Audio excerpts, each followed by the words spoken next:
Hi, it's Mandy Wen, traveler, and today I'm going to talk about what to pack for adventure travel. I'm also going to talk about specifically some items you're going to want for safety, items you can't do without, and items you might want to leave behind. On adventure travel, you're going to, of course, want a day pack. Including in that day pack, you're going to want an area where you can have hydration as well as something that'll protect your electronics. One thing about it, though, is I really feel like this just puts a giant label on your back. I'm a tourist. So I do like to also bring a couple of small bags. I have a little Lululemon bag and then another one that I use as a day pack when I'm in a city. It looks pretty beat up, but this is actually the bag I brought to do a month in Europe when I was in my 20s. So a little nostalgia there. I like to bring that along when I can. I think one of the essential things to do when you're in a new environment is to go to the local market. So it's always nice to have a little compact shopping bag. Also great for your souvenirs.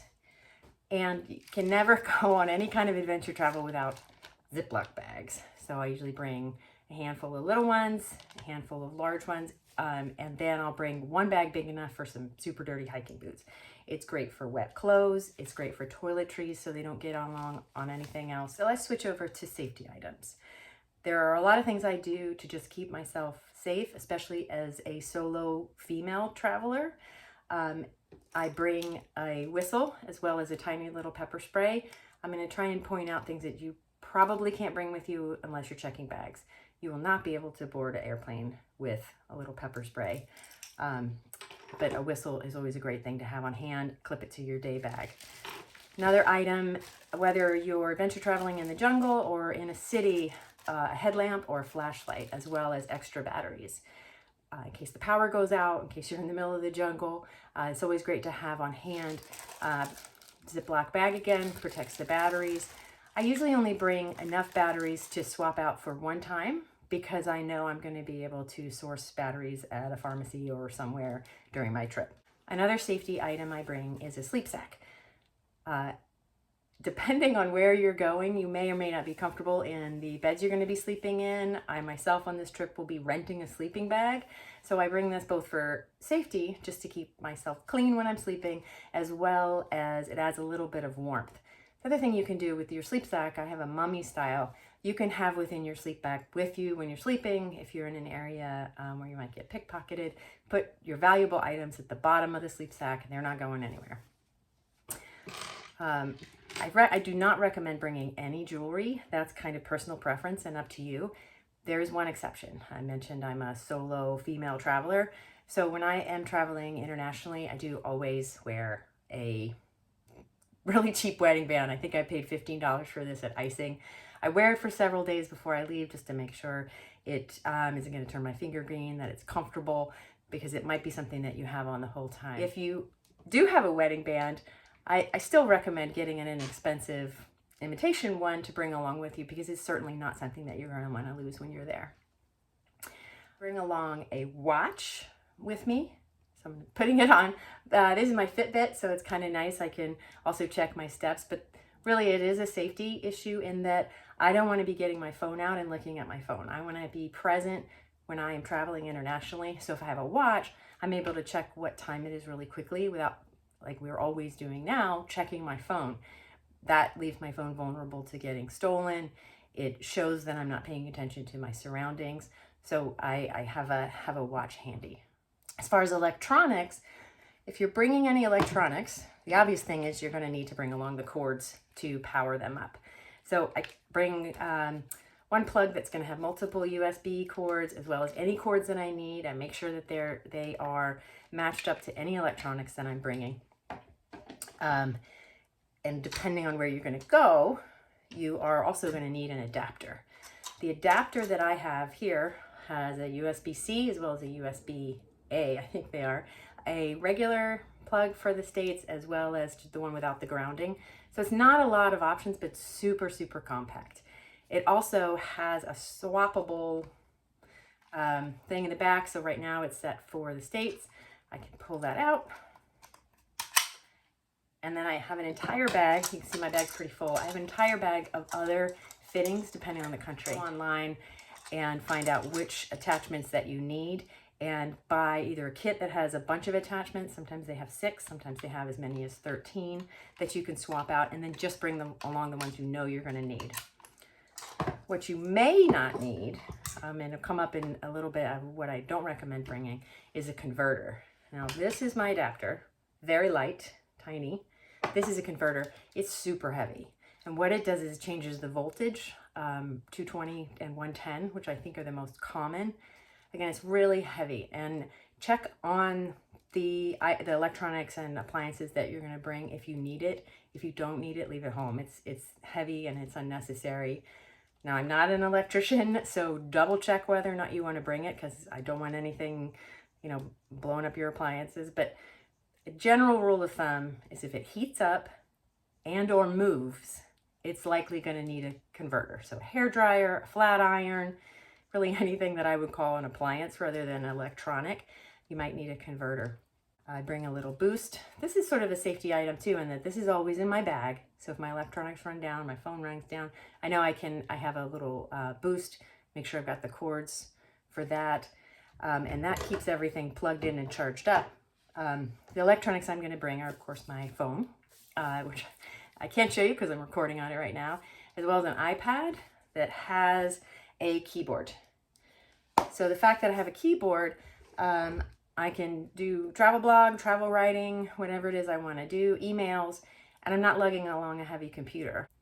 In addition to my phone and tablet, I'm going to bring along headphones, and I do have the over-the-ear noise canceling headphones that are great for long distance travel, for flights, for non-adventure travel. But for adventure travel, I bring along earbuds, because then I'm able to listen to my device without disturbing the people around me, but I can hear what's going on around me. I can also use it as a microphone. So it serves as a safety precaution as well, because I'm able to hear what's going around me. I can also put them in my ears and not have them on, so that I am aware but unapproachable at the same time, which may be good in certain circumstances if you're walking in a place that you don't want people approaching you and talking to you, especially as a solo woman traveler. So I just find the earbuds are a little bit more versatile. They're a little bit more of a safety item as well as a luxury item, and this takes up almost no space.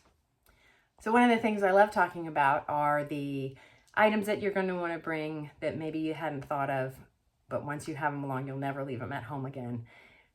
First is, at some point, I'm going to be somewhere where I am not going to want to eat the food. So I always throw a couple of bars and these tuna packs in my bag. Now, it can be anything that you like that is non-perishable, as well as something that can go on the airplane. And I just have these with me. If I'm in a country where there's a lot of street food that's going to be unsafe, or I'm with a group of people that are going to eat locally, and let's say I don't really want to have what they're having, I might try just a couple of things, and then back at my hotel, I've got some protein to keep me going. And I only bring a couple of these because I can replenish them at the grocery store or market. I'll be able to find something that will then keep this stocked for the whole time. A Swiss Army knife. Whatever has the coolest things on it that you think I totally can't live without, that's super cool, bring it. Again, you have to leave this at home if you're not checking a bag. In contrast, I don't ever bring any little multi-tools. Now, they're super cool and they do lots of little things, but I find that they just do a lot of things I don't need when I'm traveling, so I don't bring a multi-tool. Always bring safety pins, and I never bring a sewing kit. Whatever I'm going to bring to wear, if I can't fix it with a safety pin that'll get me a couple towns over, I probably should leave it at home. If I lose a button, I lose a button. But safety pins will do it in a pinch for a lot of different things. Even if you bust a seam on your bag, they're just super helpful. I bring along a separate set of tweezers that I know work really well, as opposed to the tweezers that you're going to find, or that you may find in your Swiss Army knife, because they don't work. They're handy. I can't even get them back in the thing, so I don't bring those. I also always bring bungee cords. If I'm going to be hiking or doing anything in nature, spending the nights outside, they're super, super handy. If you're not going to be doing that, then instead of bringing several bungee cords, bring at least one skinny long one, because it's really great for drying clothes. There might be 9 days between when I get a chance to go laundromat, but I can always wash a little something if I have a skinny bungee cord and a container of woolite or some kind of laundry detergent. It's a lot easier than trying to pack everything up and go to the laundromat and minimize the amount of times you have to do that. Bring along bandanas. You're not going to know what you need these for, but tie them on your suitcase or on your bag so you can identify your bag really quickly at the airport, and then just have them. You might find you need them for hair, to keep the dust out of your mouth. A lot of different reasons you're going to need a bandana. I like to have them along. So we're pretty good at bringing along our water bottles these days. Everybody's got one with them. What I bring is I love to have stickers on my water bottles. My water bottles are covered in stickers, but you'll notice the one I'm bringing does not, because I'm going to cover it with stickers when I get there, and then it'll be its own little souvenir. I also bring along a second water bottle that will keep things warm. Depending on where I'm going to go, might be kind of cold, and it'll be really nice to be able to have my coffee or tea with me, as well as water, which I'm going to want to have with me all the time. Depending on how long you're going to be away from sources of clean water, you may also want to bring along a CamelBak. I don't have the backpack for the CamelBak because I have a day pack that will fit this CamelBak. So you probably already know you're going to bring your sunglasses, but I do recommend leaving your nice sunglasses at home and going out and getting some cycling sunglasses with swappable lenses. So these, I've had these forever. I have a croaky on them, so they're not going to get lost. Right now I have my orange lenses in, so that's for kind of a normal day. The swappable lenses, I can put yellow lenses in on a cloudy or dark day, and they also have brown lenses. So they're perfect for any level of cloudiness. And if I'm on a bike, or if I am in Thailand on a tuk-tuk and I'm going fast and want to have something to protect my eyes, I have something that will work in any light. Bring along a travel towel. Even if you're going to stay in hotels and you know there are going to be towels there, it's always nice to have something that's going to pack up really compact and dry really quickly. You're also going to want to go get yourself some really good earplugs. I like these. I think I got them at Walgreens. They're the ones that are kind of shaped like a bell. But before you leave, try them out. Make sure you can sleep in them. Make sure they're comfortable, and make sure they work. They're great for the plane. They're great if you're staying in a place that's super noisy. If your partner snores, they're just really helpful to have because it's so important to get a good night's sleep. If you have an early flight and you need to go to bed early, earplugs are just super, super helpful. So there's a lot of things on adventure travel that I'm going to consider optional, or I'm going to consider where I'm going, whether or not I pack them. Everything up till now has been stuff I'm definitely going to pack. Normally, I don't pack makeup when I go on adventure travel. And if I do, I'm going to throw in some very small things. I might have just an eyeliner and an eye brush, some blush and a little bit of eye color, and then a brush that packs into itself. So it's going to stay clean, and I can throw it in my bag. It's not going to get on anything else. One thing I never bring is fingernail polish. I find I don't need it. But I do love a manicure or pedicure, depending on the country I'm going. I mentioned Thailand a little bit ago. Definitely need to get a manicure if you're headed to Thailand. So what I will bring is small packets of fingernail polish remover. These are helpful, a weekend to getting that manicure and you want to get the fingernail polish off. They're super compact, but I don't bring the polish itself.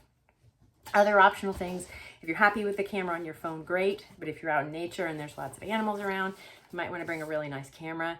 This is something I splurge on and takes up a lot of room, but is so worth it if I'm trying to take a picture of wildlife that's quite far away. Also related to that wildlife, I'll probably bring along some compact binoculars.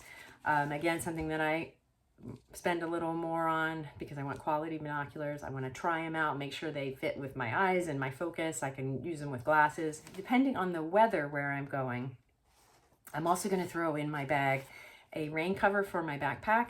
Now, this is a 20 liter, so it's going to fit my day pack, no problem. I also have a 60 liter that will go over my large backpack that's going to have the rest of my stuff in it.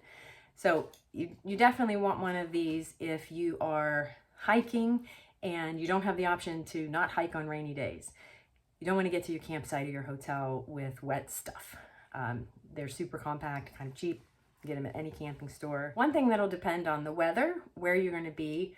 If you're hiking and your level of fitness, you may want to bring trekking poles.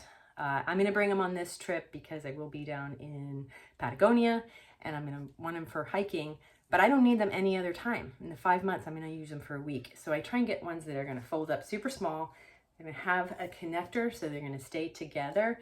And I'm not sure if I'm gonna need the little caps.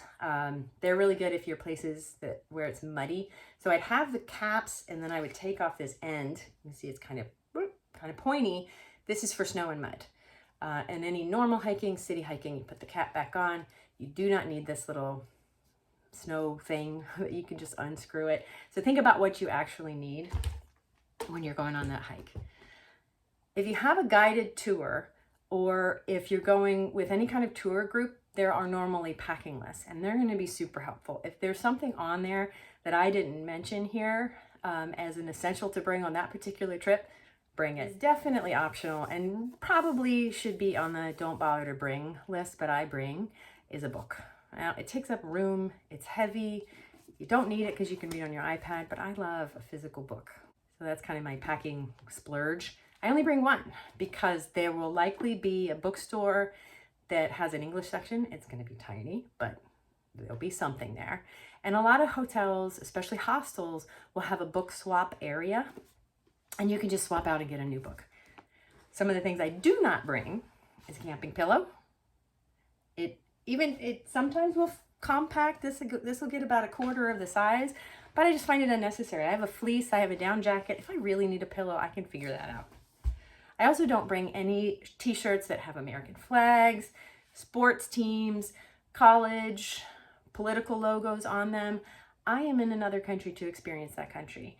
I'm super proud of my own country, state, college teams, and my own sports teams, but it's not something I want to advertise from another country. I want to learn about their teams. I want to learn about their politics. So I leave those at home, keep my clothes super generic.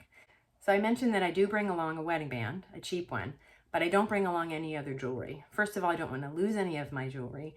And second, because there are often so many great options for local jewelry, handmade jewelry, anywhere I'm going to be traveling. I might bring along a little jewelry case if I know I'm going to be shopping for jewelry. This is a cute little compact case I got off Etsy that I just love.